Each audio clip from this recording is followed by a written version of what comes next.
प्रभु श्री राम को मर्यादा पुरुषोत्तम कहा गया है। उन्होंने पुरुष रूप में जो व्यवहार समाज में स्थापित किए, वह निश्चित रूप से पुरुषों में उत्तम व्यवहार कहा जा सकता है। श्री राम श्री हरि विष्णु के अवतार थे।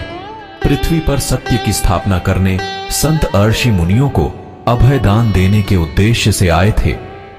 पुरुष के रूप में जन्म लेकर एक साधारण मनुष्य का मान बढ़ाया। प्रस्तुत लेख में आप मर्यादा पुरुषोत्तम श्री राम के अनमोल वचन सुविचार को पढ़ेंगे और अपने जीवन में उनके बताए हुए मार्गों को आत्मसात करेंगे। प्रेम की अगन हो, भक्ति सघन हो, मन में लगन हो तो श्री राम मिल जाएंगे। जिनके मन राम बसते हैं, उनके बिगड़े काम बनते हैं। गंगा बड़ी, गोदावरी तीरथ बड़ा, प्रयाग सबसे बड़ी नगरी अयोध्या, जहां प्रगति श्री राम। ना पैसा लगता है, ना खर्चा लगता है। राम राम बोलिए, अच्छा लगता है जय श्री राम। मोती मैं बिखराऊं, गली गली ले लो रे, कोई राम का प्यारा शोर मचाऊं गली गली। प्रत्येक व्यक्ति के भीतर मेरा वास है। जिनके मन श्री राम है, उनका बैकुंठ धाम है। जो कोई जप ले राम का नाम, उसका बेड़ा पार है। कोई रावण फिर सीता ना हरे, इसलिए राम बनना होगा। जय श्री राम का नाम लेकर महान बनना होगा।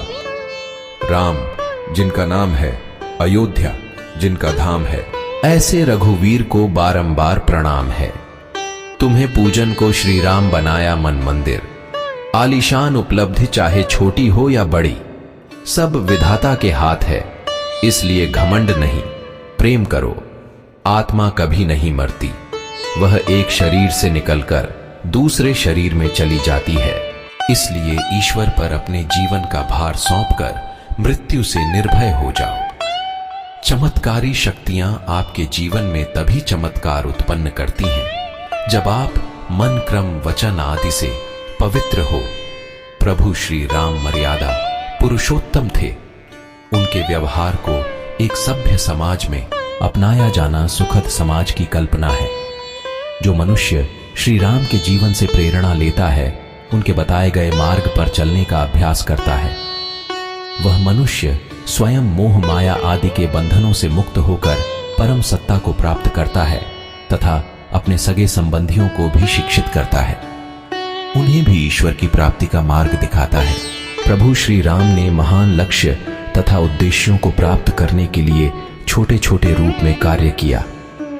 उन्होंने ऐसे साधन तथा संसाधन को अपनाया जिस पर एक साधारण मनुष्य विश्वास तथा कल्पना नहीं कर सकता था। उन्होंने अपने सेना का गठन भी बानर भालू के रूप में किया, जिससे बड़े शक्ति पर विजय प्राप्त करने की कल्पना नहीं की जा सकती थी। फिर भी उनके दृढ़ विश्वास और निरंतर अभ्यास से उन्होंने महान लक्ष्य को प्राप्त किया। एक साधारण मनुष्य उनके जीवन तथा कर्म से प्रेरणा ले सकता है। आज का मनुष्य छोटे छोटे हार में निराश होकर स्वयं को प्रताड़ित करता है, जबकि प्रभु श्री राम राज्य सुख प्राप्त कर सकते थे। उन्होंने छोटे से उम्र में ही चुनौतियों को स्वीकार करना आरंभ कर दिया था।